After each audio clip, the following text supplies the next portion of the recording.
Welcome, Pewter Report readers and listeners, to another edition of the Pewter Report podcast, energized by Celsius. I am John Ledyard from pewterreport.com. Along with me today is Scott Reynolds, also from pewterreport.com, here to talk a little Bucs free agency and a little Bucs cap situation with our main man, our main cap expert here on the Pewter Report podcast, Pro Football Focus's Brad Spielberger. Brad, how are you, man? Doing well. It's been a crazy couple days here as expected, but things are going pretty well here at the headquarters in Cincinnati. That's great. Are you getting sleep at all? Have you had any of that? No, not really. But that's a luxury these days. It's very true. But it's great to have you on the show. And Scott, real quickly before we get some questions to Brad, we do want to remember that today, as we're talking about, no signings today, no signings on the Bucs. But that seems weird. I thought there was going to be something, but no action, huh? Yeah, no action, and I don't think there's anything going to happen tonight. I think that the Bucs had several discussions with the agents of Ryan Suckup, of Leonard Fournette, of Ndamukong Suh, who's actually not representing himself, by the way. I know that was out there on the internet, but actually he is represented by James Bus Cook, a longtime agent. Yep. So Suh does have representation, but wouldn't be surprised if some deals get done tomorrow, right before free agency starts. Wouldn't be surprised if a couple of these Buccaneer players test free agency to really gauge their market value. And then, I think a lot of these guys, though, if they do receive another offer because of the relationship they have with Jason Light, with Mike Greenberg, with Bruce Arians, with their teammates, will go to the Buccaneers and say, this is the offer I got. Will you match it? And I think that in most cases, I think Tampa Bay will make that effort to do so because they've created some cap room. But Brad, they've got to create some more. We talked about that last night on the show, and there's some different avenues they can do it. A lot of Buccaneer fans are kind of wringing their hands, though.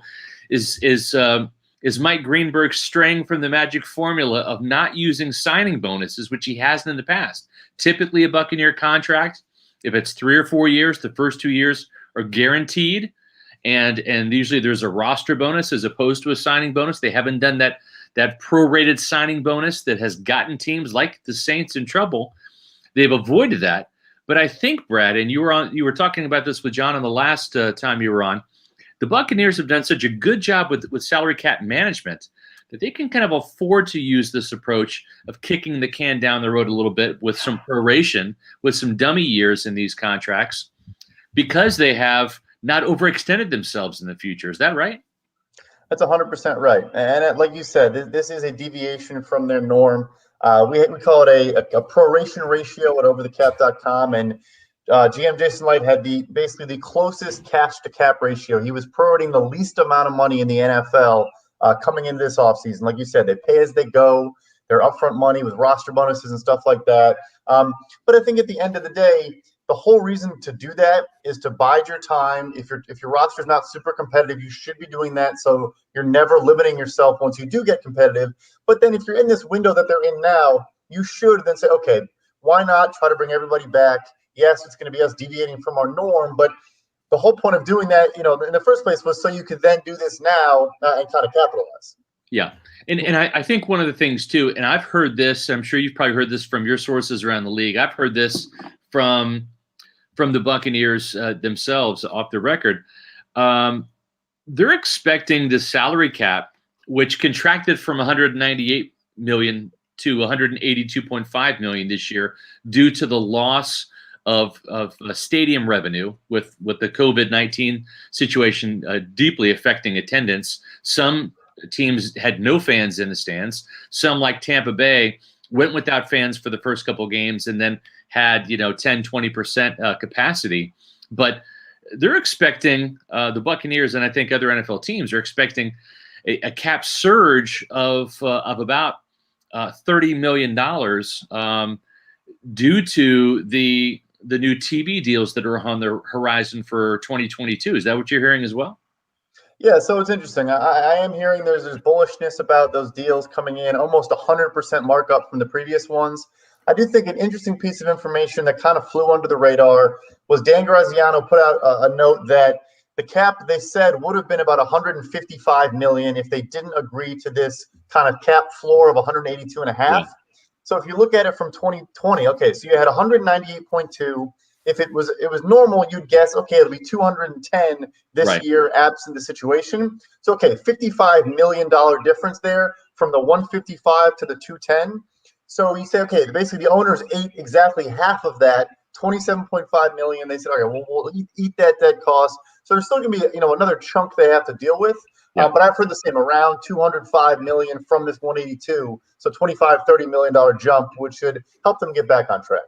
Yeah. So answer me this then, Brad. If the Bucs have done this with a couple contracts now, they've used these void years. This is going to be a two-part question. They've used these void years to kind of extend cap hits and push money down the road a little bit. One, could you explain in the simplest layman's terms for our listeners and for us what void years exactly are and whether the Bucs have put themselves in a Saints-like situation or not by doing this, just with a couple contracts so far, but by doing this at all? Yeah, so void years in the simplest terms are just dummy contract years. They don't exist. I know for whatever reason, Schefter wanted to tweet out that Taysom Hill signed a 4-year, $140 million extension. You know the reason. Yeah. The reaction.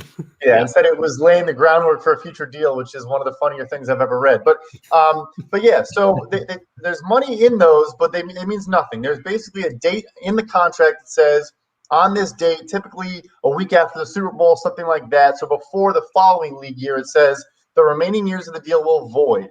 All they're there to do is hold this prorated money we're talking about. So, you can basically, instead of pushing that into a real contract year, you can still house it down the line. When it does void, all that money does accelerate back up to the original year. So they will have, like, for example, like Levante David and Brady, the guys have done it so far, hypothetically in 2023, all the money stored in 23 to 25 would come back up to 2023. But they've only done it with a couple contracts, so they're still not in a bind. The Saints have been doing it for years and have done it with maybe 15 plus contracts at this point. So as long as you're still only doing it a couple times, you're safe. But yeah, they're just a cap manipulation tool. Yeah, and really, I think this is just a temporary phase that Jason Light and Mike Greenberg are going through. They're using this mechanism, which other teams use, and if you overuse it, you get into real trouble. But they're using it to their benefit because they've been incredibly good stewards of the cap. I mean, the Buccaneers typically have one of the lowest amounts each year of dead cap space. And you were mentioning a couple of those contracts. For example, Rob Gronkowski, who re-signed yesterday for 1 year at $8 million with a $4 million signing bonus. He's got a $4 million base salary, then a $4 million signing bonus. So that's prorated. And when you look at those dummy years, it's a situation where if the Buccaneers were to, let's say he retires after this year, right, and then all of a sudden that cap money accelerates. Well, it's really only $3.2 million at that point in time, which is not a lot compared to the fact that, say, the Saints are going to have over $11 million worth of dead cap money from Drew Brees' contract this year. So 3.2 is not an awful lot. And if the Buccaneers do extend him for one more year, let's say he has a great year, the Bucs win the Super Bowl or come close, whatever, and Gronk wants to come back for one more year, then they can kind of take some of that dead cap money and kind of work that into the new deal, so to speak. So in 2023, then there wouldn't be nearly as much dead cap money left over. Right, and that 2023 number, another interesting tweet. Mike McCartney, who gets confused for the former Green Bay Packers head coach all the time, but he's actually an agent, big time agent at Priority Sports. He tweeted that 2023 is a very important year, and for contractual purposes.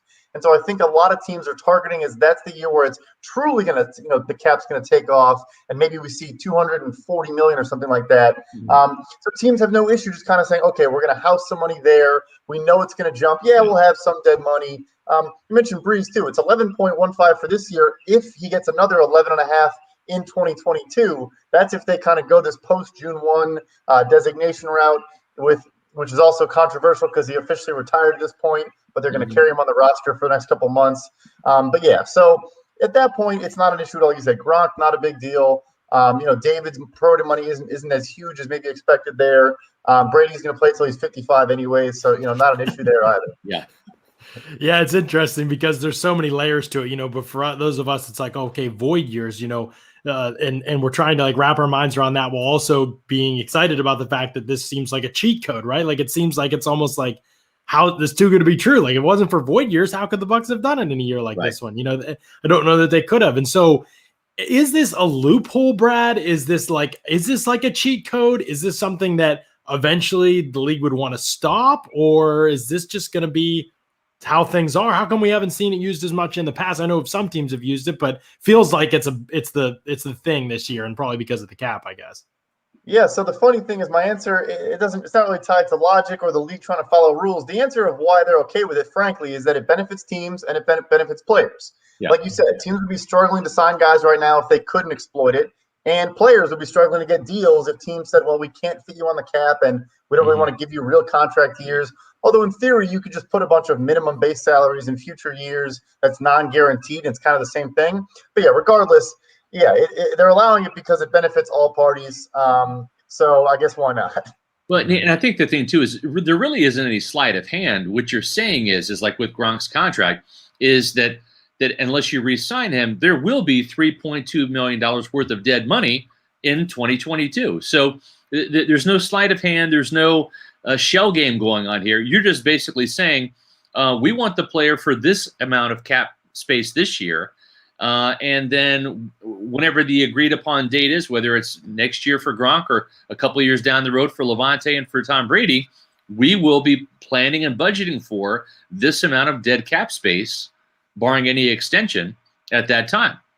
Right. Yeah. It's just a credit card instead of a debit card, essentially. Right. But like you said, it's not disappearing. It's not going away. Yeah. You have to deal with it at some point. But yeah, so that's really all it is. Yeah. And Brad, you mentioned 2023 as a big year.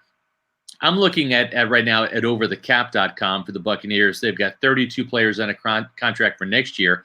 Their estimated cap space for the Buccaneers next year, $92.6 million.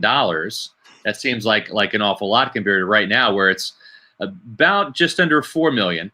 But Brad, you mentioned 2023. Tampa Bay only has 9 players under contract for 2023, and they have an estimated cap space of about $151 million. So I think right now any hand-wringing that fans might have over this really is all for naught, because the Bucs are going to have plenty of cap room in 2022 and 2023. Even with the deals. Oh, go ahead. Yeah, even that 92 million number is, I want to say 7th right now. Of course, all the projection things change, but for 2022, they're still in the top 10 in projected cap space, even after some of these moves. So yeah, they're in a very healthy situation because they're just dipping their toes into this proration water. It's interesting because in 2022, Brad, as I'm sure you've probably noted and seen, and just kind of looking at this team in 2022, they've got kind of a ton of free agents, but it's a lot of players who you're like, this year, you want Shaq Barrett back, you want Levante David back, you want Chris Godwin back. And I bring this up basically to say, like, next year, you look at some of their free agents that they have, and there are some that on the surface right now, you'd think Carlton Davis and Chris Godwin kind of would headline that list, and you'd be like, oh, we probably want to look into long-term deals for these guys at this point. And then another Donovan Smith could be an option too. Scott reported yesterday on the podcast the Bucs could look to extend Donovan Smith. We'll talk more about that later on the show. But as you look at their cap situation, 2022 and beyond, thinking what we're thinking with the cap, and like you said, it's all projections. But if the cap continues to go up, which I think is a pretty safe projection, and it does go up a lot into 2023, and it looks like by next offseason it's going to go up a lot in 2023. How crazy do you think it is for the Bucs to pay Chris Godwin 24? I don't know. First of all, I guess, what do you think Chris Godwin would cost if he has another really good year? And do you think it's crazy for the Bucs to want to tie up that too much money in 2 receivers, given the fact that they have all this space and their cap is going up? I mean, what do you think about a move like that? I'll say it's probably working in the Bucs' favor how this wide receiver market's playing out. Obviously, some of the big names have not dropped yet, although it sounds like Galladay's market's not big for maybe some off-field reasons as well. I don't know, some cryptic tweets from Albert Breer about that. But look, I think the fact that these draft classes, 2 years in a row now, the draft classes have just been extraordinary at the wide receiver position. Yeah. I think teams realize you can find starting quality wide receivers in the 2nd, 3rd round. So why pay a guy $20+ million a year? I think maybe he gets back on track. I think if he has another year like 2019, then yeah, he's going to ask for 20 million plus per year, and it's a conversation worth having. But yeah, they may not be hard pressed to do it. I think Carlton Davis, potentially a different story. If he has another year like he did, he's going to be asking for, again, around that 20 million per year mark, which I know sounds crazy at corner, but two guys there now in Marlon Humphrey and Jalen Ramsey that high. Look, they can, from a cap perspective, they can certainly afford it. I guess that's more of a question of, let's say they do kind of turn this roster over. Some of these older guys, move on. Brady retires. Do they want to, put 5 years, 100 million in a corner when they don't know who their quarterback is and stuff like that? I'm a big believer in you don't pay running backs, you draft them, and I saw that firsthand here with Doug Martin when Jason Light re-signed him to that big deal after he ran for 1,400 yards. And I understand the reasoning for doing that because he had just fired Lovie Smith, promoted the offensive coordinator Dirk Cutter, who had spent his first year calling plays in Tampa Bay in 2014, which was actually 2015, which was his first year as the OC, Lovie's last year. And the last thing Jason Light wanted to do is say, oh, okay, well, the guy who's a perfect fit in your offense, we're not going to re-sign him just because he's a running back. But they re-signed Doug Martin. He didn't come close to 1,000 yards after that and was a drag on their cap. Ronald Jones is coming up. And I'm not sure that he's going to fetch, he's just under 1,000 yards this year. Really hasn't proven himself as a third down back. But do you subscribe to that theory that you draft running backs and don't pay them, or it just depends on the player? No, 100%. I think you look to the draft for that position. Look, Leonard Fournette was the 4th overall pick, and the Buccaneers were able to, ride him to the Super Bowl, on a near minimum deal. So even when you do go that high, there's no guarantee they're going to even survive their entire rookie contract. And I think, honestly, the league may be catching up as well. I don't think it's just the salary cap that caused the Aaron Jones base value to come in at $9.5 million per year. Doug Martin signed for over $7 million per year, 5 years ago now? Yeah. So, and he was by far the best running back, I think people would agree, on the market. Chris Carson, James Conner, Kenny and Drake, kind of the next names there. So, and he didn't test free agency at all. So I think even the league now is kind of catching up to that line of thinking.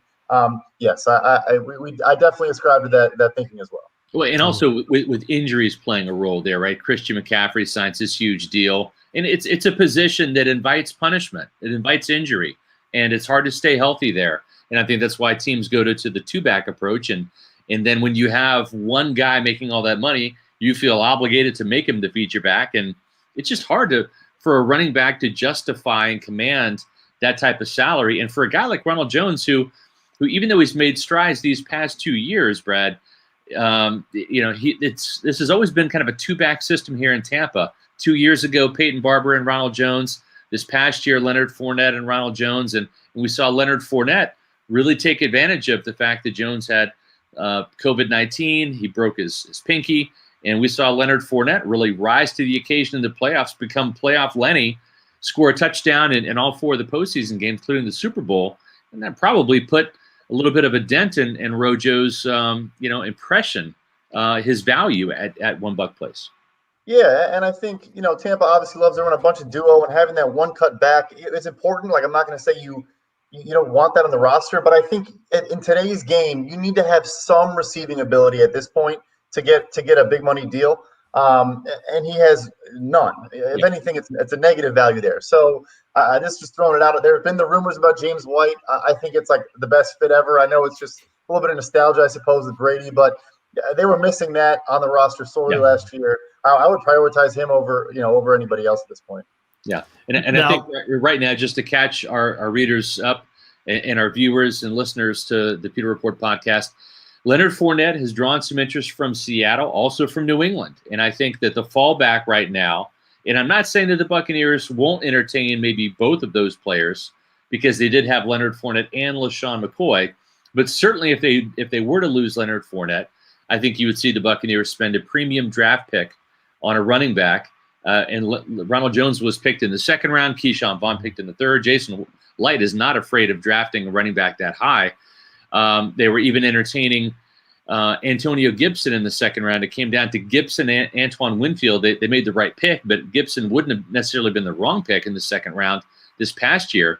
But if Leonard Fournette does depart via free agency, I think the Buccaneers put a full court press on James White, trying to get him at least as that third down back, and then drafting a running back. And even at 32, you look at Najee Harris as a possibility he might be there, Travis Etienne from Clemson, Javonte Williams, who I'm a big fan of from North Carolina.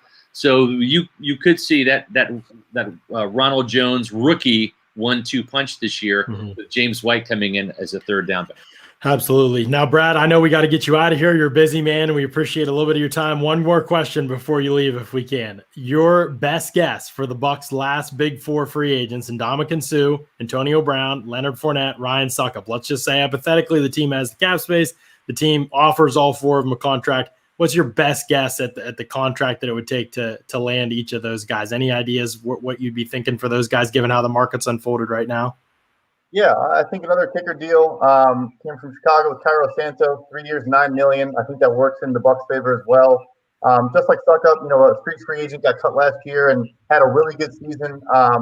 But Graham Gano signed for $4.66 million per year in New York, which maybe you shouldn't compare deals to what Gettleman's doing in New York. But anyway, so it really came down from there. So I think Succop probably does not have a huge market at this point. They could probably get him for around that same value, 3 years, $3 million per year.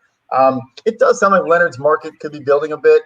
The Patriots obviously are going to run 12 personnel and run the ball 50 times a game, so they probably really value his services. Obviously, Pete Carroll wants to do that as well. So maybe he gets 2 years, 10 million, 12 million, something like that. Maybe a little bit more, but I don't know about much more than that. Who else? I think Suh is going to be about the same as last year. I think he's a guy who knows his value very well. But I do think that he's made us so much money at this point. As you mentioned, he has other interests outside of football. Yeah. And going from the Lions to the hapless Dolphins at that time, and then now getting to win the Super Bowl. It was 1 year, $8 million last year, I want to say. I think we'll probably be around the same route. And then remind me, who was the fourth guy? Antonio Brown was the fourth guy. Yeah, he's hard. That situation there too. I mean, he was good. He obviously scored the touchdown in the Super Bowl.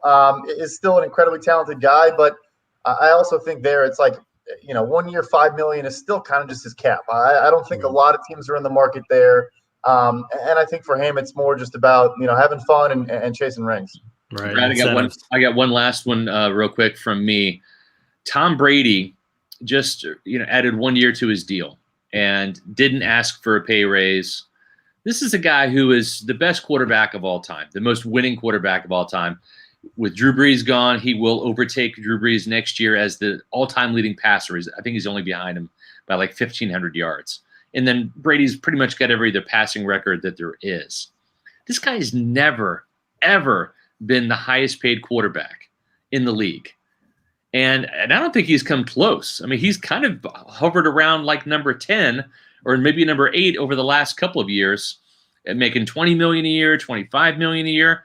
What does it say? And obviously he's not necessarily the sole breadwinner in the family, right? Gisele Bundchen has been very successful herself as a supermodel. But what does it say about Brady and maybe not taking some of these cap crushing deals that we see some quarterbacks take around the league, where he's played the long game. And to his credit, he's taking care of his body. He's got 21 years in the league, so he's made more than any other quarterback out there. But what does it say about this guy at any point in time not wanting to or holding out or desiring to be maybe even in the top 5 at the quarterback position? Yeah, I think you mentioned the alternative sources of revenue are huge. I think Gisele probably makes more than he does and has for a long time. And also, let's see. I mean, maybe TB12. They were kicking. The Patriots were kicking some money to the TB12 method on the side, so his true earnings were a bit higher. But no, I mean, I think actually he was I think he did sign a deal where it made him the highest paid quarterback for like 10 seconds, and then several guys passed him right after. But yeah, clearly, does not come back to the table and say, "Look, I'm the greatest person to ever play this sport. I should be the top guy." And he'd be justified in doing so. I think this is why this is the guy we're talking about, where he cares. I mean, he wants his value. Sure, he's not getting paid nothing, but he wants to win.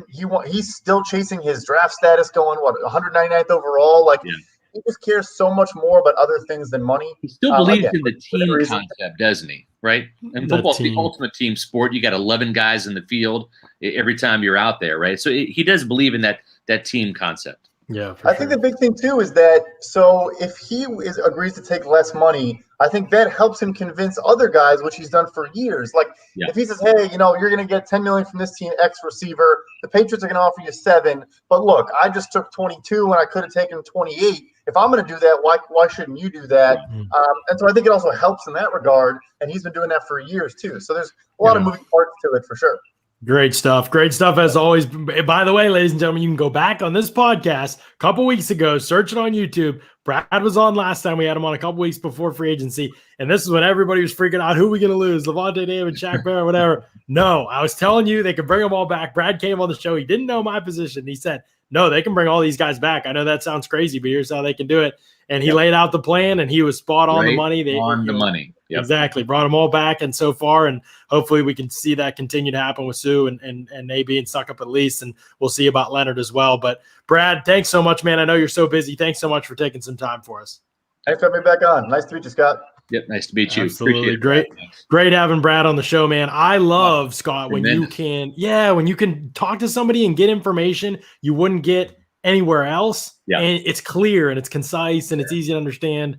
I think it's super helpful. So I love having Brad on the show, man. Yeah, exactly. And what I like the guy's energy. We didn't ask him, John, but it's almost like he probably had a Celsius today. I know. I'm telling you, man. I mean, and as always, maybe he just knew. Maybe he just knew, Scott, that everything on the Pewter Report podcast is brought to you by.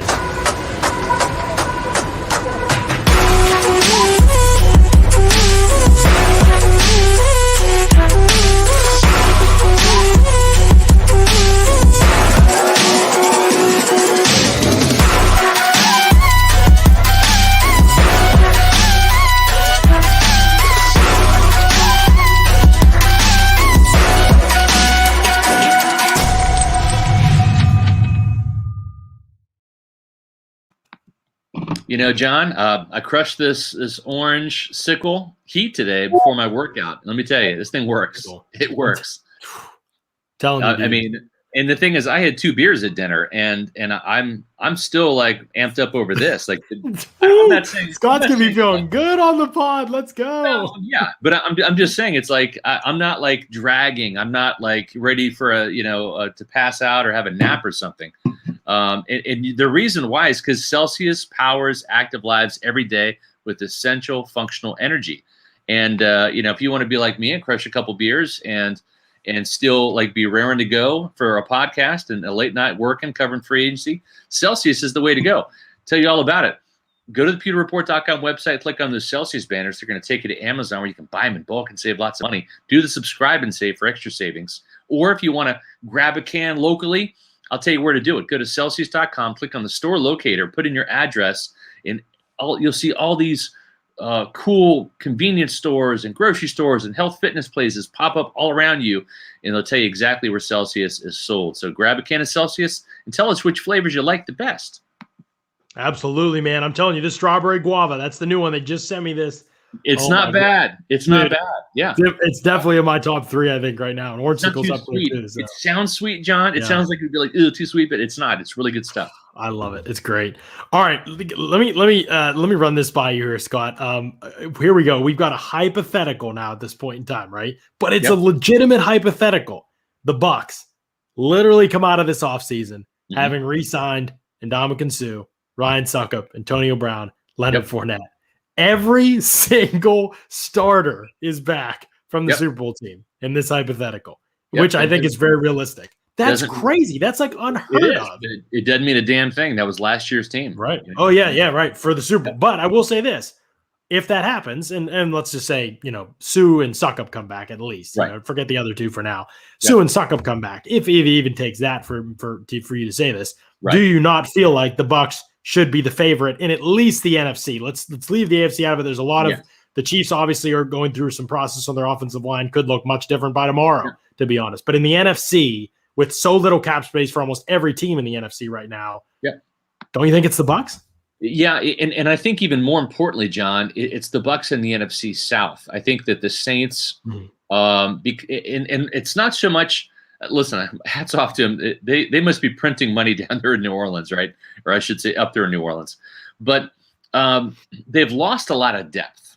Yeah. And they're going to be relying a lot on rookies. And you know what? If you draft the Tristan Wirfs and you draft an Antoine Winfield, you hit on a couple guys, then maybe you luck out. But the Saints, it's not just Drew Brees. It's losing some guys, even like Trey Hendrickson, right? It's putting a lot of pressure on Marcus Davenport and an aging Cam Jordan who was invisible in 3 games against Tristan Wirfs, the rookie, John, to manufacture and replicate those sacks. Yeah. And help the defense out like that. So, to me, I think the Buccaneers are the front runners, barring injuries, to win the NFC South. And you do that, and you get a home playoff game.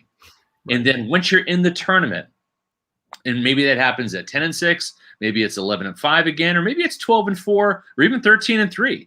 But whatever it is, you win the NFC South, you get a home playoff game. Mm-hmm. That's something even Tampa Bay didn't have this year till the Super Bowl. Right. But that to me is the key, John, is get in the tournament. And if you're hot at the end of the year and you're healthy, look out.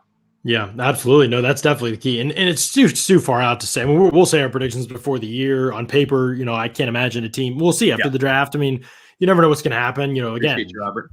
Russell Wilson shows up in New Orleans somehow and they kick, 10, 15 void years into the contract and the future. I don't know. I'm just saying the way that it looks right now. And I looked at every team in the NFC in depth today. I was just like, I wrote about it for Bucs Briefing this morning, which, by the way, feels like 5 years ago that I read that. But and there wasn't even a signing today, man. I mean, it's just that's free agency. But I looked across the NFC and I was like, you know what? The Packers they're going to replace a couple starters in the offensive line. I think 3 out of 5 starters eventually because Ricky Wagner, the right tackle, is gone as well. So it's like, man, they're replacing all these guys. They're going to lose Kevin King. They don't have another corner behind him. He wasn't good, obviously, in the playoffs. And so what's going to happen there? They've needed linebackers for a while. They need another pass rusher, really. Right. Man, it's just holes. Curious. John, it's kind of curious that they're going to throw money at Aaron Jones. They're going to let their center walk, right? He's one of the best centers. To me, that's the other way around. You keep the center, you let the running back walk. If anything, you pay Jamal Williams less, and you say, we just drafted A.J. Dillon. So we got A.J. Dillon and Jamal Williams. We're going to roll with these 2 guys to replace the production of Aaron Jones. I think they did it backwards. And thank you, Julian Gagnon live from Taiwan. That's awesome. We are international. This is cool. We have a ton of international fans from all sorts of countries all around the world tuning in live and also watching us on archive on our Pewter Report YouTube channel. If you haven't done it yet, do it right now. It's super quick and easy. Go to YouTube, type in Pewter Report TV, click on the subscribe button. It's free. You don't have to do anything. Just hit the button. And then once you've done that, click on notifications. And then every time we go live, which will be 8 o'clock this week, and then we revert back to 4 o'clock, and we'll have some more primetime shows. Well, obviously, you're going to be going primetime during the draft, but every time we go live, you're notified that way. Right. And then even if you don't watch us on YouTube or you don't watch us every time, just subscribe anyway, because it doesn't do anything to you, and it helps us a lot for sure. Yep. So appreciate the $5 super chat from Robert Gordon. Very much appreciate the $10 super chat from Alan Decker and on the podcast here tonight. And so it's great stuff. It's great stuff. It's a good time to be a Bucs fan. As we said, we talk about it again. We're just looking at things on paper, and we'll revisit this obviously after free agency and after the draft and see where things stand. But I really think the NFC is kind of in flux right now. The Saints are in flux. The Packers, they could be good and they need to reload a couple spots. They could be a threat. The Rams could be a threat, but it's if Stafford and McVay click, and they've lost some things defensively too. And so there are question marks. Seattle, are they going to trade Russell Wilson? Still feels like things are kind of falling apart in Seattle right now. I don't think anybody in the NFC East has gotten significantly better at this point in the offseason. So and it makes me wonder, is this a window where the Bucs just hit it at the perfect time? I'm not saying they didn't do a great job, but it feels like to some degree, Scott, they've just kind of hit this window where the NFC is kind of wide open. And yes, getting past the AFC team, even if you get to Super Bowl, is going to be tough. And I don't want to get too far ahead of ourselves. I'm just saying that it feels like a perfectly timed situation for the Bucs, as there's really no clear-cut dominant team in the NFC, where the AFC, the way Cleveland's building and the fact that the Bills and the Chiefs are as good as they are, it really feels, and the Patriots getting better again. They might not be great, but getting better again. The Ravens are a threat. It feels like the AFC is the far better, far deeper conference. And that wasn't the case even a couple of years ago. Yeah, I think so. I think you're right about that. And the thing is I really can't bet on football right now, John. But if I had to bet, I would bet that you're correct. And if I was going to bet, the place that I would do that is MyBookie. Makes so much sense. Now, here's the thing. March is here, and the madness has officially begun. It's time for you to shoot your shot, score big on the nonstop action with MyBookie. Select the winners from the 63 tournament games in the MyBookie bracket contest for a chance at $10,000 in cash prizes, and it's only $1 to enter. It doesn't matter whether you're filling out multiple brackets, betting the national championship winner, or simply looking for player and in-game props. MyBookie has you covered. Sign up today at mybookie.ag and use the promo code PEWTER to secure a deposit bonus up to $1,000. That's the promo code PEWTER to claim your first deposit bonus. College ball, NBA, NHL, no matter the sport, football will be here before you know it. No matter the minute, from tip-off to buzzer, MyBookie puts the action in your hands with in-game live betting. Bet anything, anytime, anywhere with MyBookie.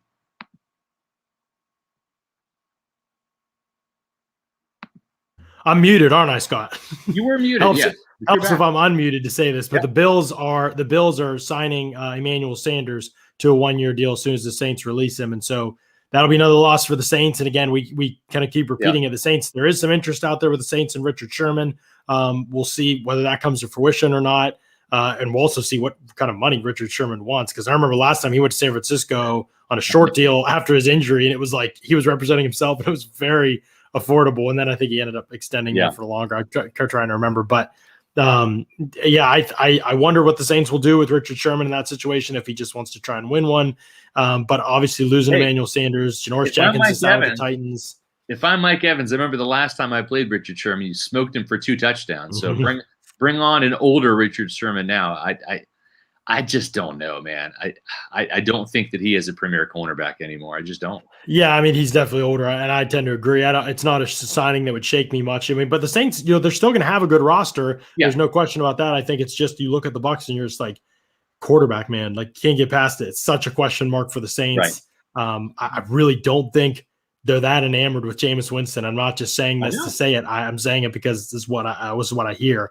I think that they looked at their options and they looked at a horrible quarterback market that's out there, and they said, I think this might be an option, a chance that we take, again, for minimal cap space. A guy that's been in our system last year was dirt cheap, and so, it was late in the process. Remember, Jameis didn't sign for forever. It wasn't like they were chasing after him. They weren't. They just realized, okay, no one's going to take this guy. We need to have options. And so they did with the best they could, and I think he's the best they can do right now, given where they're drafting and not being guaranteed a quarterback there. Looking at the market, what are they? Andy Dalton, one of these kind of guys. I mean, that's not what they want to do. They want to sign somebody that they think has at least a little bit of potential down the road. So we'll see. He'll battle with Taysom Hill. I wouldn't rule out anything else, by the way. I wouldn't rule out another potential move for the Saints at quarterback. I don't saying it's likely to happen, but if the price were right and they could trade for somebody like a Sam Darnold, and again, cap hit's going to be very affordable for something like that. It's going to be very low money. Then I think possibly, that could be in their cards. Again, I'm not saying it's going to happen or it's even likely. I don't even know where feels like we haven't heard anything about the trade market for Sam Darnold really, but I don't think they're satisfied with the quarterback room. They might try to draft someone even this year, but again, it just feels like if you're in flux at the game's most important position, how often does that result in you being a real threat to win a Super Bowl? It doesn't happen very often, no matter how good your roster is. Yeah. And I mean, we're expecting the Saints to have to part ways with Sheldon Rankins, right? Their former first-round pick because of the salary cap. Correct. Yeah, he'll be gone as well. And they just traded away Malcolm Brown to the Jaguars. Trey Hendrickson, Janoris Jenkins, Emmanuel Sanders. Yeah. So I mean, you look at those are some serious depth pieces there, and all of a sudden that formidable Saints front seven now is a shell of its former self. Again, you've got Cameron Jordan, who's now a year older. A lot's going to be expected from Marcus Davenport, who's flashed some potential, but I don't think has really put it together in an entire season. Carl Granderson now has to fill that Trey Hendrickson role, and I know he got a sack on the Bucs last year, and I liked him at Wyoming, but I just don't know that he's that type of player that can manufacture 12, 13 sacks, whatever Hendrickson had. And then I think Brown was at times one of their best interior linemen. I think he was better than Rankins. And Rankins was a former first-round pick, so it's going to be interesting. I think I think the Saints are going to they're going to be fighting to get to the playoffs when over the last 4 years, you just assume been coast. Right. they were going to be in the playoffs, if not win the division, which right. they did. And Jake Dino mentions they lost Jared Cook and Quan Alexander as well. So again, lots of ancillary players, lots of helpful players to them. Not like I said from the outset, they're probably going to keep their stars, and we'll see how many of those guys they have to extend. People are like, oh, they haven't even had to extend anyone yet. Well, you want to extend some of these guys, right? I mean, right now, Ryan Ramczyk, Marcus Davenport, Marshawn Lattimore. Yeah. I'm trying to think who else, but all these guys are scheduled to be free agents next season. Right. And so what happens at that point in time? We'll see what happens with the cap, but the Saints are going to not be in the most comfortable position in the league for sure, even for next season. Right. And so they've got tough decisions to make. Let's just put it that way. I do want to deviate back kind of to the Bucs cap situation, Scott, and some of their current free agents and get your thoughts on that. But first, I want to make sure I mention Locker Room. It's a social audio app that is changing the way we talk sports. It's the only place for live audio conversations about the takes, rumors, news, and teams you care about. React to sports news as it happens, gather all your friends and watch parties for the biggest games, rep your favorite teams, and find your community. Better sports talk is just a tap away. Download on the Apple App Store and join the conversation. We've had some great locker room sessions. We normally would have one tonight, actually, but we did the podcast live tonight. Tomorrow, if there had been a signing, I still was going to do one at that signing today. There were no signings today. Tomorrow, I'm expecting there to be some movement on the Bucs front. And when we have some signings, I will set up a locker room and we'll go live on that to discuss that and discuss the rest of the cap situation for the Bucs. We also, Scott, by the way, had the first known interest from the Bucs in a player on another team, James White of the Patriots, was the least surprising news. Even it's when kind of a no-brainer, right? We knew they were at least going to inquire, which is all we know. They've inquired about it. I forget who even reported at the time, but they inquired. I think it was Adam Schefter, actually. They inquired about James White, and a lot of teams has. Doesn't necessarily mean anything. They're probably trying to gauge the market with Leonard Fournette, right? And first offer is probably going to be to Leonard, but James White might be a fallback guy. Yeah, and I think, too, I wrote a story today on PeterReport.com about the Bucs needing to clear some cap room and kind of discussed that last night of the podcast. Won't spend a bunch of time on it, but that's what needs to happen. They're still at $3.6 million. Haven't signed anybody yet. The minute they're going to have to create some cap room. I think that the Donovan Smith contract extension is still in play, but it takes two to tango. Smith may or may not want to do that depending on what the Buccaneers are offering. I think, John, that he wants to, from a psychological standpoint, be in the top 5 tackles. That's $16 million a year. The deal that he's signed was an average of 13.5. He's the 12th highest paid offensive tackle right now. At 15.5, that would put him at the Nate Solder level. And I think that he's actually, quite frankly, at this stage, a better tackle than Solder. So I think that's kind of a comp. Getting to 15.5, getting to 16, which would be Taylor Lewin money, Tennessee. That's around 6. That's around 5 in terms of the top tackles. So that basically would vault Donovan halfway up the list, so to speak. Laramie Tunsil's making $22 million. David Bakhtiari's making $23 million a year. He's not those guys. Donovan's yet to make a Pro Bowl, but he's been a solid, reliable left tackle. It's important to have that veteran left tackle when you're protecting the greatest quarterback of all time and keeping Tom Brady healthy and upright. And let's face it, Donovan Smith, in my opinion, played his best football on a consecutive game-in, game-out basis for those 8 weeks after the bye week. I mean, It was almost flawless. People, myself included, were kind of wondering, okay, well, you got back-to-back games there, Donovan, against Chase Young, right? Remember him saying, I want Tom, I want Tom. Okay, well, we didn't hear from Chase Young that game. The next game, the Saints have kind of been Donovan Smith's personal tormentor, whether it's been a Trey Hendrickson, whether it's been a Carl Granderson, whether it's been a Marcus Davenport, whoever they've put on his side, has kind of feasted a little bit. And Donovan Smith was, again, just about flawless in that Saints game. So I think it's worth going down that road if both parties are agreeable to that. The other options, tinkering with Cam Brate's contract, cutting some of that expected money.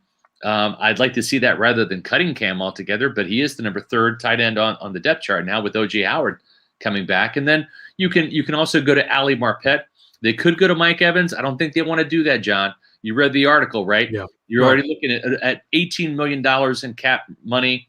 in 2022 and 2023.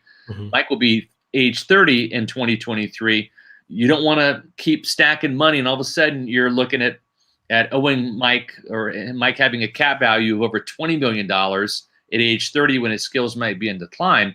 But Ali Marpet, more reasonable at around $11 million, $12 million those years. You could restructure him to create some money. But you're going to see tomorrow, John, I think you're going to see news break about either creating some cap room by cuts, or creating some cap room by doing some extensions. Right. And I think you're going to see a player or two sign either right before or right at the deadline. And then I think there's going to be some of these players, maybe a Blaine Gabbert, maybe a Ryan Suckup, that are going to literally test the free agent market and say, okay, we want to be full-on free agents. We'll dip our toe in the free agent pool and see. And maybe they come back the 17th, the night of the 17th, or maybe they come back the 18th. But there's just not a lot of money out there, John. Right. Half of these teams are literally sidelined because of this cap increase this year. Yeah, I mean, seeing the wide receiver market be what it is, and by the way, I know Brad hinted at it a little bit, Kenny Galladay's situation. Kenny Galladay isn't getting paid because he already turned down more money from the Lions, by the way, than he's going to get this offseason. So Kenny Galladay's situation is going to stay.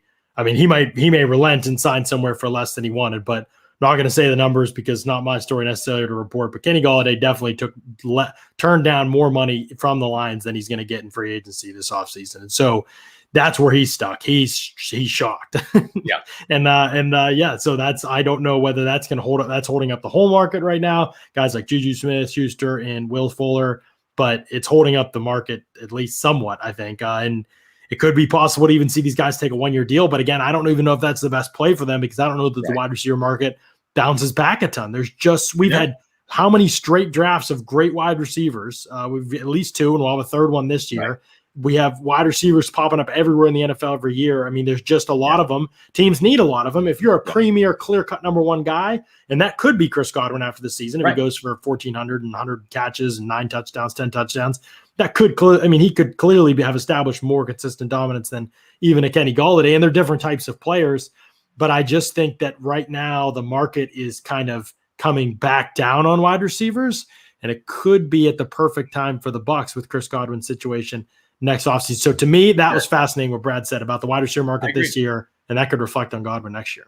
John, we're talking about markets, right? And the one thing I want to talk about right now is our good friends at Symbol. You know, they sponsor the Bucs Monday mailbag on PewterReport.com. And if you haven't checked this out, what an amazing concept. Symbol is the stock market for sports that allows you to bet on sports teams and trade sports teams like stocks and earn cash payouts when your team wins. Symbol's blended sports and the stock market to offer you a new way to invest in and profit up of your favorite teams. Use your sports knowledge to buy low, sell high, and earn cash payouts when your teams win. Join the 2,000 plus early adopters, including myself, who have started to invest in their favorite teams. The stock market for sports is just a tap away. Create a free account in seconds. Start profiting from your sports knowledge. John, the share of the Sim Bucs franchise went from $37 to $44 this week because of all of these re-signings as the Bucs reload for their Super Bowl push. And you can go to www.symbol.app/Pewter Report. And when you do that, you're going to get a $10 deposit bonus when you sign up using the promo code Pewter. So check that out. You're still on mute, John. What's up with me in mute right now? It feels like it's going on automatically for me right now. Have I ever been on mute? All the podcasts we've done? I don't think I've ever been on mute. It's like auto muting me right now. But maybe it just doesn't want to hear what I have to say. It's just bad analysis, Scott. I'm not going to talk about Leonard Fournette. I promise, StreamYard. The robots are taking over, John. That's right. But we do have to talk about Leonard Fournette, right? Because Leonard Fournette right now in his situation on the market with pursuit from Seattle and New England, you can't get into a bidding war, right? Even if you're a Leonard Fournette fan, like you can't get into a bidding war over Leonard Fournette. You know, you just have to be like, this is it. This is what we have to pay you. And if you want to go to New England or if you want to go to Seattle for more, God love you. Because they can replace him, Scott. They can for cheap. Or I can't believe that a guy like Jamal Williams or even a James White wouldn't be cheaper. They're just again, they're not on the same level in terms of their role, their usage, all those kinds of things, the way NFL teams see them, their age. Yeah. But I think they can be just as useful, and that's really the key at the running back position. Can you get a guy that's really useful and still isn't going to, break the bank for you? Mm-hmm. Yeah, and I think the thing too, John, is this is a pretty deep running back class. This is not a good year for defensive tackles in the draft, but you look at their running backs. I mean, there's a lot of guys that the Buccaneers have some interest in at all different levels, from guys they may be tempted to pick it with that number 32 overall selection. Travis Etienne, Najee Harris, Javonte Williams. You could fall back maybe in the second round, third round, maybe Kenny Gainwell from Memphis would be a great pass-catching option who can really tote the rock as well. There's a guy like the Virginia Tech kid, Khalil Herbert. Right? Yeah. Herbert, yeah. He showed it well at the Senior Bowl. And in between there, Michael Carter from North Carolina. Kind of reminds me of Warwick Dunn a little bit. Small in stature, but plays bigger than his size. He can catch the ball and run it as well. So and Herbert's a tough dude, man. I watched the Virginia Tech against Miami, and he absolutely pancaked Quincy Roche. I mean, he leveled him on a chip, and he's very physical in pass pro. I'm not saying he's perfect and he's a smaller guy, but very physical in pass pro. Really good class of running backs in pass protection. It is. Divided as receivers, I think, a little bit, and maybe not the most talented feature type guys, but a lot of guys getting after linebackers on tape that I've seen really surprises me. Yeah, no, I agree. And that's why I think that the Buccaneers, they'll draw that line in the sand with Fournette, and they're not going to cross it. They like him. They don't love him. He was not a feature back here. Remember, in the regular season, he didn't even hit 400 yards rushing, and he had 6 touchdowns. But Ronald Jones in the regular season almost hit 1,000 yards. So, I mean, Ronald Jones ran for 600 more yards roughly than Fournette did. So you don't want to have that recency bias to where, you remember Leonard Fournette for what he did for you in the playoffs. And to his credit, his season average was 3.8 yards per carry. It went to 4.7 yards per carry in the postseason. And he certainly did better catching the ball, 6.5 yard average as a receiver out of the backfield. It increased to 8.2 in the postseason. So he did better all the way around and had a touchdown in every game. Right. When the larger sample size, going back to even Jacksonville, shows us he's not a very effective receiver after the catch, and you have to take that into consideration over recency bias. So I completely agree with what you've said. Eric Olson, $10 super chat. Are you guys surprised by how quiet the market has been with the running back market? I've only heard about Aaron Jones and Leonard Fournette so far this free agency. Not totally surprised. I think that it's typically, teams have limited cap space. It's going to be the last position they go to, just the reality of the market. And the thing with Leonard Fournette, Scott, he's in this in-between place, right? Like you said, Ronald Jones is the better pure rusher. If you're going to get a guy out there in a game to run the football, I'd rather have Ronald Jones. Anything else, you'd rather have Leonard Fournette, but he's still not that great. You know what I mean? So it's like, what is his value exactly to you? Because you know that he can play all 3 downs better than Ronald Jones can, but there are plenty of guys who can play all 3 downs and run the ball better than Leonard Fournette can. And so he is just kind of this, he's just not good enough in the areas the Bucs really need him to be good, and he's worse than the other guy that they need him to be better than to stay on the field and be their feature running back. So it's a gray area for Leonard Fournette. I just don't see the fit with Tampa Bay, to be honest. They can't run back the top 3 running backs from last season after all the drops, all the missed protections. Think about how many interceptions came off the Chiefs, the throw down the sideline that was a blown protection. The Super Bowl or the NFC Championship game, the interception, that was Leonard Fournette. I think the other one was Ronald Jones. The Panthers, the first time around, second half, overthrow Rob Gronkowski over the middle. Again, missed protection. That was Ronald Jones. That's just 3 off the top of my head, Scott. Like interceptions, not even just bad protections or getting Brady hit. I mean, they got him killed almost in the first Chiefs game in the regular season because they couldn't protect. It's just that is the overlooked part of this, by the way. Pass protection. And got to have a back that can do it. You're right. And the thing is, and I don't want to take anything away from what Leonard Fournette did in the postseason. That was 4 games. That was 4 games. Out of the 20 they played, that was 4, and it was a good 4. But the best part about Leonard Fournette, John, might have been that $2.5 million. That's it. That's right. That's how much they got him for. And I think that's what he's worth. And I don't know that he's worth a whole bunch more. And I think the market right now, I mean, he hasn't got more than that. He hasn't signed anywhere else. I don't know what he's asking for or what the Bucs are willing to pay, but I can't imagine it's much more. Yeah, I can't either. I think that, again, this is a situation for Leonard Fournette where he's probably looking at more money somewhere else. He just is. I mean, that's probably just the reality situation. And you know what, John? I think also, too, it might be more playing time. Keep in mind, this is a guy that was the guy in high school. He was the guy at LSU. He was the guy in Jacksonville. Right. He told us on those Zoom calls, it was an adjustment for him because he was used to the offense being built around him everywhere he's been. Now, it's not even that the running back is an afterthought in Tampa. It's that he had to share carries with Ronald Jones. So he was the afterthought of the afterthought position because this is a pass-first offense. It always is when you've got the quarterback whisperer as the head coach, and you've got a former quarterback and Byron Leftwich as the play caller. You got the greatest quarterback of all time, and you got the receiving core and the tight ends this team has. The running backs are going to be second fiddle. And then when you're not even the starting feature back, I just think the part of this, John, is that even if the money's the same, if the Seahawks say you can come out here and be our lead guy, or if the Patriots say you can be the lead guy here, I think that is what might tip the scales in Leonard Fournette going elsewhere, even if the money's the same. Right. And that is the thing, Scott, is that you're exactly right. If you are Leonard Fournette and you're looking at the options, first of all, there's just no way the Bucs are giving you the most money. I couldn't believe that. I'd be floored by that. I don't even know how that's possible for the Bucs right now, unless they were really trying to create a ton of cap space. They have to, if Suh's a priority, and we know that he is, and it's not, again, so I don't know how that would be possible that they would be offering the most money for Leonard Fournette at this point. If you go to Seattle and you're Leonard Fournette, Chris Carson's out of there right now. He's looking elsewhere. He's probably going to be moving on.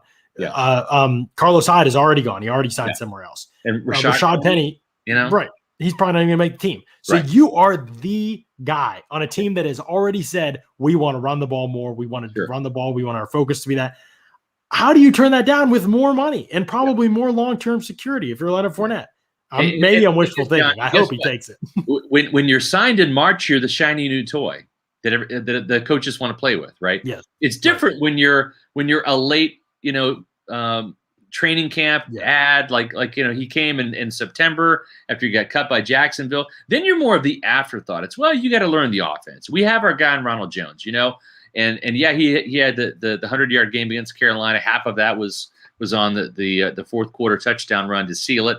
But it was a good performance, and it kind of proved to the coaches that he can kind of be the man if Ronald Jones couldn't, and then he injured his ankle, and Ronald Jones had 3 straight 100-yard games because he is the better pure runner.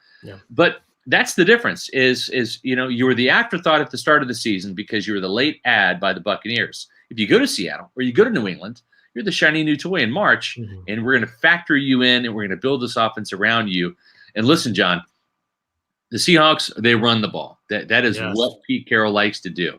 And if you've been paying attention to what Bill Belichick has done with the tight ends they've added up there, I mean, they're going to be probably in 13 personnel, an awful lot. They're going to run the ball about half the time up there. We even saw how much they ran the ball with Cam Newton. So I think the Josh McDaniels, they've really kind of reverted that offense back to a ground attack with Tom Brady out of the picture.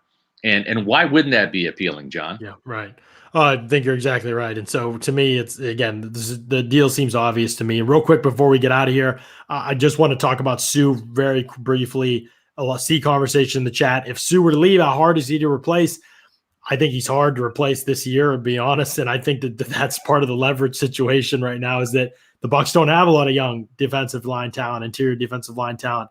They really don't. And so, man, it becomes a situation now. It's like, you got to bring back Ndamukong Suh. Who's going to start if you don't?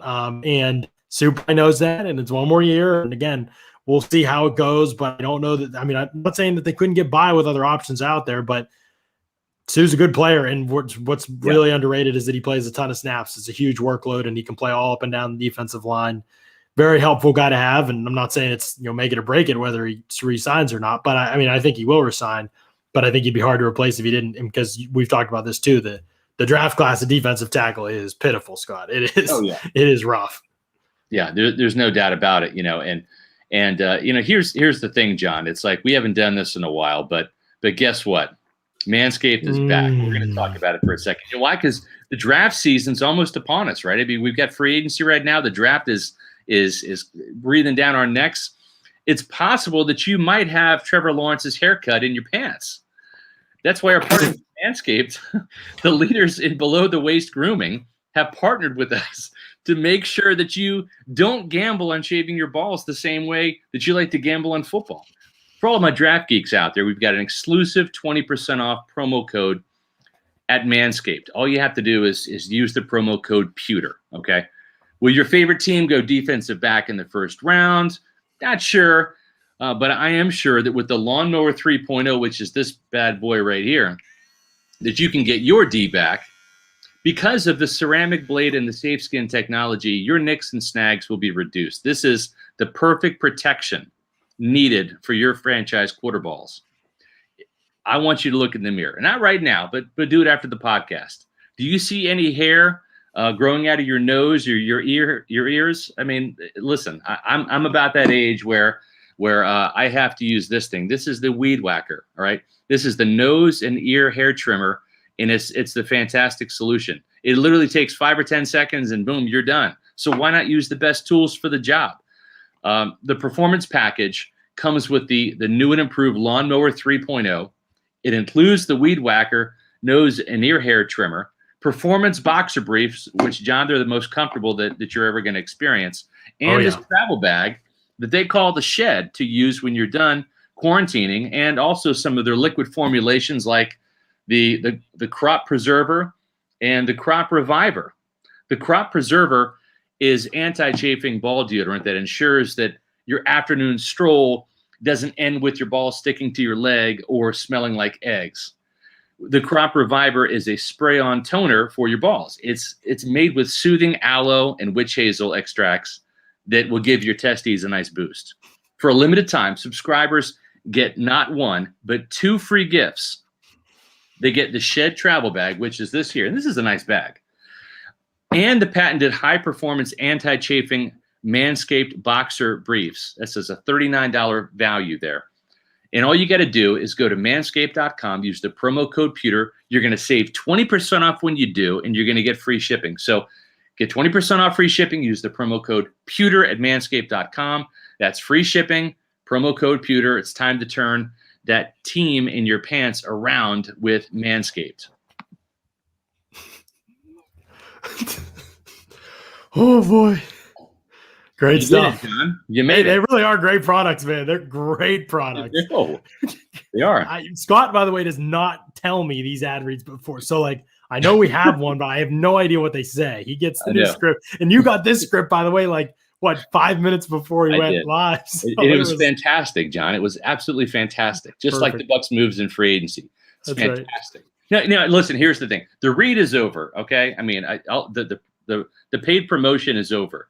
I use these products. I probably would have never used them if they didn't send it to me for free and say, here's part of the paid partnership, right? I mean, do these reads, hold up the products, tell them about it, use the promo code, but they sent me the products, and I'm going to use them because they're free. My wife says use the Weed Whacker all the time, and that's for the nasal hair, and it works, and it's super fast, and I just sit there and pluck them, and it doesn't hurt.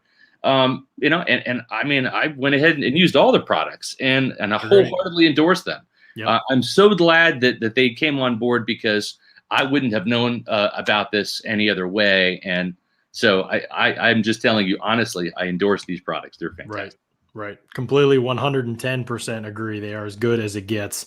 Definitely picks them up. Okay, so this has been an illuminating podcast on a lot of fronts, because we have kind of seen the Bucs cap situation, not this big deep concern down the road even. So they're good. They're golden. They're okay. You heard Brad. He said not a concern right now. They're not in a bind at all. We'll see what happens, obviously, in future years. But it's about consistently doing this. Right. You get this kind of cap flexibility, and you don't do it for a long time in order to give yourself windows like this one. Most teams in the league screw it up. They screwed up by drafting. They screwed up by signing too many people in free agency. All of those things. The Bucs didn't screw it up. They won a Super Bowl. They're in a window where they could win and compete for a Super Bowl for a couple years here, maybe longer if they're able to. Again, they have the ability to keep this roster together long-term, and the cap going up at the right time obviously kind of helps them in that front too. They're in a window in the NFC where it's possible. Yes, there will be question marks at quarterback and coach eventually, but this is a team heading in the right direction, led by the right people, making the right moves on a day-to-day basis. Hopefully some moves tomorrow, right? John, you're right. And it's a super team headed by a super staff at One Buccaneer Place, and they've made some super moves right now. And it's all going in the right direction for the Buccaneers right now. And I got another super offer for you too. I just got a DM. What about the shirts? Okay, fine. We got a couple more of these shirts left. If you order your Manscaped and use the promo code Pewter and you send me a receipt, doesn't have any of your financial information on it, just email it to me at srpewterreport.com. Send you this free Pewter Report t-shirt. We got these in white, gray, and black. Just send me your size. I'll send you a free shirt. Free shipping and handling and everything. So just buy the product, try it out, and I think you're going to like it, and I'll send you a free shirt. All you have to do is email me at sr@pewterreport.com with your proof of purchase, and you'll get a free shirt. Absolutely. Great stuff. Tomorrow, 8 p.m. Eastern, again in the evening, Ndamukong Suh, Antonio Brown, Ryan Suckup, James White, Leonard Fournette. We're going to have some more free agent action to talk about with the Bucs. We will find out tomorrow, 8 p.m. Eastern on the podcast. We will be live. John, it's the start of free agency. It's 4 o'clock tomorrow. And it's going to be a big, big, big day, even bigger than today was. It's going to be a day like Monday. You're going to see some signings and some big news from One Buccaneer Place. Absolutely. Yeah, for sure. It's going to be a fun day to be dialed into pewterreport.com. We had a ton of content go up today. The tracker, it's getting another update from the hour that we've been on the air as soon as I get off here. But yeah, definitely telling you, check out pewterreport.com. There's content going up like crazy up there today. And as always, appreciate y'all. We'll be back tomorrow, 8 p.m. Eastern on another edition of the Pewter Report podcast. Out.